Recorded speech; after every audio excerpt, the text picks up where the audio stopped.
Welcome to another episode of the Bear Trap on the Boomer Bust channel, a Bears podcast by a Bears fan. I'm your host, Terry, and today we're talking about Matt Nagy and we're talking about Justin Fields. Now, we're going to talk about a subject that I spoke on many times on this channel, and if you've been following me, then you know exactly how I feel about this topic. But I think this is a good time to dive into it. So, back in the day, where it was the preseason before the 2018 season, I did a preview of the Bears season, and I talked about how we have kind of a soft schedule, just by the teams we had and the situations they were in. And so I had mentioned that that's something we want to make sure we take into account. Now, of course, we went on to win a lot of games, won a division, and went to the playoffs, and people completely threw that out the window and overreacted. And so, obviously, we know what happened in the playoffs with the Eagles, and then going forward, we know what happened over the next two seasons where we went 8-8, but we also really just didn't look good at all. And we were nowhere near that team from 2018. And so I've said many times that the reason, because everybody's like, well, what happened to that team? What happened to that team? I was like, well, one of the reasons that was different in 2018 is because we really didn't have that much competition. And people just didn't want to hear that. Some still don't want to hear it. And so now we get to this point. We saw how horrible the Bears were, and we know all the themes, all the stuff that we've been covering for years. And you get some people that have come to a head where it's like, yo, we need to finally get rid of Nagy. Now, I've said before, because this conversation still is happening right now, that it is Nagy. It also was Trubisky. It was also the O-line. It was a number of things. It wasn't like everybody's just like, oh, it's his fault. Oh, that's clearly his fault. It's a combination of things. Football is the ultimate team sport. And as much as people say that, whenever we get into these discussions, people seem to forget that. So, is it epiphany that Nagy was the issue? No. I've said that. Is it now Trubisky was not an issue? No. He definitely was a limited quarterback, hence why he's a backup. So, all those things are true at once. Now, even though I've talked about this before, I decided to go into the numbers. And, you know, we got a lot of people that talk about they like numbers and stats, and they care more about stats. And as much as I break down the game and I tell you that stats don't tell you everything, don't get that twisted. I'm a stat. I know how to get into some stats.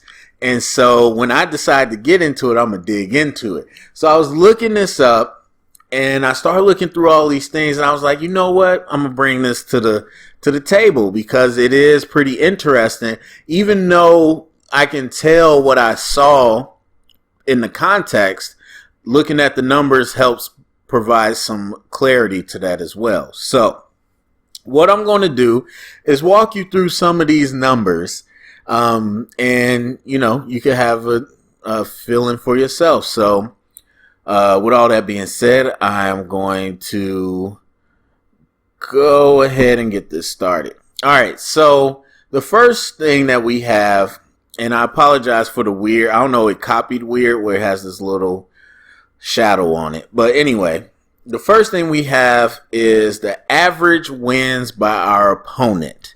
So this is the whole schedule. Everybody's record, amount of wins, and then, you know, divided by 16 games. So, or 13 games because we play our division twice. So in 2018, our average opponent wins was 6.8. That means our whole season, if you boiled it down to an average opponent, they were under 7 wins. And then for comparison, in 2019, it was 7.9, which is almost, it is over 1 point, but you got almost 8 games. And so obviously 8-8 is a middle of the road thing, but you can see the difference. And then in 2020, it was 7.7. So this is if you take all our opponents' wins and average it out, this is what you're looking at. So as you can already see, 2018 was significantly lower than the last 2 seasons. So that means that when you look at what our opponents did that season, they didn't win as much back in 2018. So for comparison, we look at the average wins for the last 3 Super Bowl champs. So obviously we were high seed. People thought we were Super Bowl contenders, all that good stuff. And not even that, but obviously you want to look at the people that win, that predict wins. And the Super Bowl champs did the most winning. So you look at the 2018 Patriots, 2019 Chiefs, 2020 Bucks. 2018, you got 8.1. Over 8 wins. Chiefs, 8.5. And then Bucks, 8. So clearly, if you're just looking at the last 3 champs, you're looking right around 8 wins, which is half the games. So that means you're playing an opponent, or at least a schedule, where the opponents are pretty much breaking even. And the 2018 Bears, by comparison, we played a schedule where they only had 6.8 wins. And so, and when you're talking about these numbers, obviously a win is a big number.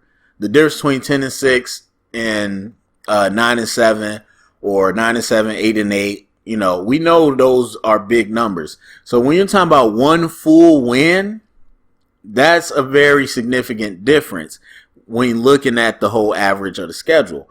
So what this again says to us is that compared again to our other seasons, much lower competitive level. Compared to the Super Bowl champs, much lower competitive level. So now you look at total wins. So just looking at the schedule and adding up all the wins from your opponents that year. As you can see, the 2018 Bears are way lower at 88 wins. 2019, they were at 103 wins, in 2020 at 100. So again, this is purely looking at the schedule and how much your opponents won. So naturally, you look at 2018, the schedule that we played, those teams didn't win a lot, not comparatively. I mean, 88 is pretty low. And then if you compare it to the Super Bowl champs, they're all over 100. And so you got the Chiefs that were pretty high with 111. So they play some good teams. And then 105 and 104 for the Patriots and Bucks. That compares favorably to our other years. And so it's not to even say that overall it was bad. Again, you go back 103 and 104 for 2019 and 2020. That's right around on par, over 100 wins. The thing that stands out is that 88 is significantly lower. And so once again, when you think about our performance, 2018, we won all those games. What did we do the next 2 years? We were 8-8. Both time, and not even a like convincing 8-8, which we'll talk about in a little bit. So again, this is showing you the disparity. The next thing we'll look at, defeated average wins. So these are the teams that we beat. And so if you look at the teams that we beat, you add up all their wins and you average it. This is what you're looking at. So 2018, we have 5.6. As you can see in 2020, it was even lower. But by 2019, you can see that 5.6 and 5.4 is pretty low. Because we were almost at 7 for 2019. And again, if you think about the total schedule and those averages, You see where we were. Now, if you take a shorter or a smaller amount of teams, you would think that number goes up unless those teams are bad. And so that's essentially what you're looking at. The teams that we beat weren't winning a whole lot in 2020 or 2018. Now, again, for comparison, you look at 2018 Bears versus the 2018 Patriots. The teams that they beat averaged 7.5 wins. The Chiefs, 7.6 wins. The Bucks, not as much as the other two, but still over 6 wins. And we didn't scratch 6 wins in 2018. So the teams that we beat weren't even winning a lot. And again, what you see with the Patriots and the Chiefs and the way these numbers work is that the only way to really increase that is that you have to be a team that won a lot that year. And so if you're not even scratching 6, again, that tells you the average between the teams we beat was under 6 games. And then our last one, margin of victory. So this might be a little, it's interesting. So kind of how you would think. We had the least competition in 2018. And so our average margin of victory was the highest. It was 12.7. And then you go down in 2019 to 6.6. Obviously under 7 points. And I don't know, because I didn't do every team, what it would look like. But I would assume that you don't get somewhere around 3, where somebody's only winning 3 every game. But 6.6 is still pretty low. Now, you might think, hey, if we beat each team by 6 or 7, that's really good. But when you look at the grand scheme of it, of how many points are scored and everything, that's not great. And obviously you can see it between these two. And so in your mind, you might say that's not bad. But when you really think about it, or when you look at it, we had 2 big blowouts on 2 bad teams that really pushed this average up. Now, if you take those blowouts out of the picture and then you do the average of the remaining games that we won, you're looking at a significantly lower number under 9. And so what essentially this says is that when we did win, it was close. All 3 of these years. So for comparison, we have the 2018 Patriots. They average victory is 15.5. You have the 2019 Chiefs, 13.8. Again, over a full point. A full point on average, that really adds up. And then the 2020 Bucks, 17.3. And so while you might think, okay, you could blow somebody out, just like I said, we blew somebody out. You blew somebody out pretty bad, that helps the numbers.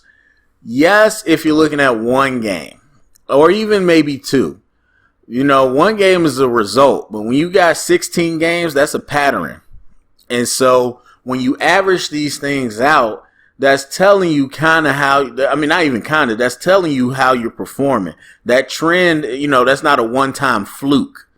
And so when you look at these numbers, obviously we're lower than everybody else. But the interesting part is this was our highest year. So once again, you're like, okay, Chiefs 2019, 13.8. Not super far off, even though I would say a point is significant. But then you go back and look at 2019, we were 6.6 and then 9.9. If you put that on the chart next to the Super Bowl contenders, we're not even close. We're nowhere near close. So again, what this tells you is that we were winning very, very close games. And so, as I've talked about before, this idea of a win is a win is not true. How you win is much more important than the fact that you won. because you can say a win is a win. If you win 10 games and every single game you only won by 1 point, that's going to give you an idea of how you're going to perform in the future. And that's the reason I bring up these Super Bowl champs, because again, you look at the Super Bowl champs versus our quote unquote best team with Nagy, and it does not add up. The competition doesn't add up. The way we beat them doesn't add up. None of it adds up. And so when you get to the playoffs, albeit in a close game, you're not shocked that the Eagles were able to play you like that with Nick Foles. And you're not really shocked that if we did beat them, we would have a tough time. And then you're not shocked that in the following years, when the competition increases, our production significantly decreases. And so I wouldn't say the last thing, but that is in a nutshell the numbers that we're looking at, which again tell the story of what I've been preaching this whole time, which is that Matt Nagy has not been good. And for as much as people were excited that first year, you had to really read between the lines and understand the game. Yes, we won, but as I said, for the last 2 years, that O-line was pretty much the same. That O-line you hated and wanted gone, that was pretty much the same. Charles Leno was a Pro Bowler. Mitch Trubisky wasn't anything different. There was this whole narrative, they ran different plays. No, they did not. The plays that they run this season are the same plays they ran in 2018. The defense, for the most part, was the same. And so, while we don't want to believe it, some people don't want to believe we're not as good as we might think. Some people don't want to believe that a win isn't just a win. And then, in the moment, it feels cool. And then you get to the point like this where you go out a couple years and you see what's actually true. This isn't the Bucks where they got Tom Brady or another team with a significant change. No, we've had pretty much the same roster. And so why would we expect to perform any different? So as I said before, last year, I would keep pace. I would get rid of Nagy. Because his offense isn't good or producing, but also his head coaching ability is very much in question with his time management, his play calling, and the fact that the team's not prepared. And then we get to this year, and already now people want Nagy gone. And I've said it before, I think he should go now. Well, I go back and forth. I wouldn't be mad if he left right now. I'm usually not big for mid-season firing, but honestly, at this point, we probably could do better. I don't know who, because the side is really young. Maybe we could we probably couldn't bring someone in. So I don't know. Maybe you couldn't fire him. But Matt Nagy has to go at the end of the season at the very least. I didn't want him coming into this year. And I don't think we should go any further with him. Now, if they get rid of Pace with him, it is what it is. But I still think Pace has done some good things. So that's me. The case is laid out. 2018 was a bit of a fluke. And Matt Nagy, that's not really who he was. These last 2 years, that's been who we are. All right, so that leads us to the question of Justin Fields. Subscriber, or actually I don't know if they subscribed, but someone that watched the video commented, and it was a very good question. It was like, after seeing how bad it is, should we still want Justin Fields to play? Now, I will say that what happened Sunday was beyond what anything that most of us would have thought would happen. Like, I know it's bad. I know without Tevin Jenkins and having to use Jason Peters is bad. I know the O-line that we brought back is still bad.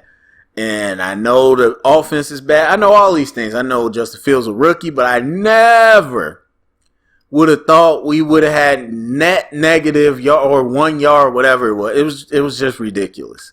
It was beyond ridiculous. Now, there's a lot of discussion about using the tight ends. Now, they did come out with the stats and show how many times we went 5-man protection, which, there's merit to it, but let's not act like Jimmy Graham or Komet or any of them are locking up anybody. Yes, it could help, but honestly, if you actually watch what happened, I don't know that it would have made too much of a difference. 5-man protection isn't a dirty word. You can protect with 5 people, especially when they rushing 4, even 5 sometimes. What the problem is that the team didn't know how to communicate or they didn't know their assignments. And so the issue is if you put a tight end in there or 2 or a fullback, you can still have that same issue because it wasn't like, oh, it's 5-man straight up, we don't know how to block them. No, they were doing twists and stunts in games that we didn't communicate well on, we didn't pick up, and so people came in free. And then you had some people that got beat pretty bad, but it was on the interior. The tight ends, unless you think you're going to have a tight end go one-on-one with Myles Garrett, more than likely the tackle is still going to help out with the tight end. And then what's going to happen is when Myles Garrett pins inside, either the tight end and the tackle are both going to move, and the person that is looping outside is going to be wide open because they're so worried about Myles Garrett, or they're going to pass him off and take the looper, and then the person inside is still worried about the looper, and Myles Garrett comes free. It's a communication issue. But still, I still understand people's thoughts. But the point is, the idea about the play calling, the run versus pass, the curl routes, none of that mattered when you can't even drop back to get the play started. At the end of the day, none of that mattered. It was a talent issue and a coaching issue as far as the assignment. I should say assignment issue and a talent issue. But anyway, I knew all that going in. I know some people are shocked about the results, but I knew all that going in. And so the question remains, because I did say I want Justin Fields in there. So the question is, should we subject him to this type of team where the defense is pretty above average still, even with injuries, and the offense is putrid, and Matt Nagy's terrible? And it's a very tough answer for me because I do recognize what we're saying when we say that. But as I said before, I don't see, and they might, but I don't see them getting rid of Nagy in the middle of the year. And the fact is, even if they did, not a whole lot is going to change. You know what I mean? Think of it like a movie, like Justice League. When you change somebody that deep into it, the movie's going to be what the movie is. It might look different, feel a little different, but the story, the movie, the meat, that's the same thing. And so while somebody could come in, they're not going to come in with a completely different playbook. Now, they might come in and organize us a little better, maybe use formations at a different rate, but the playbook is what it is. So there's that. The talent is 100% what it is. We're not recasting any actors. Not that I believe. Not that there's too many good offensive linemen available to even get. I don't know that we're going to be able to do anything with that. So I don't know, because again, even if Nagy leaves right now, it's pretty much the same thing.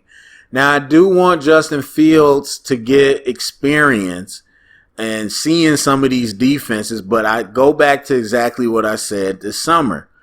It's going to depend on the type of player he is, or the type of person he is, honestly.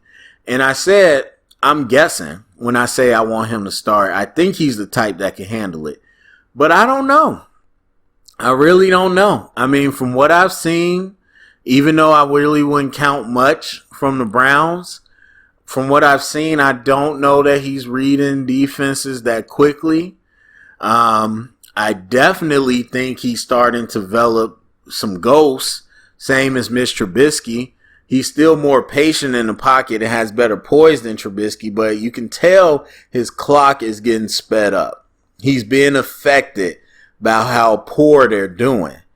And so, how affected? Only they will know that. Only they would know that. Now, do you just want to punt this year, red shirt? I just don't see how they do that if Matt Nagy and Ryan Pace know they're getting fired. And maybe it's a call from upstairs. I don't know. But let's just say I was the one in charge. What would I do? Honestly, I have to agree with some of y'all. I would probably put Justin Fields on the bench. Because this is a dysfunctional team. I mean, now, as good as the defense can be, it's a dysfunctional team. And so, I don't know. That's the way I'm leaning. I do think it's a delicate situation that could kind of go either way. I don't think there's a clear-cut answer, but right now I'm leaning towards I'll probably put him on the bench. So that's where I'm at. All right, so that's it for me. Go down comment section. Let me know what you think. Are you convinced Nagy should be out of the door? Do you see what we've been? Or do you disagree? Do you think Fields should stay in, or should they shelve him for this year? Go to comment section. Let me know. Share it around. Get the conversation started. Thumbs up, subscribe. And remember, stay up and bear down.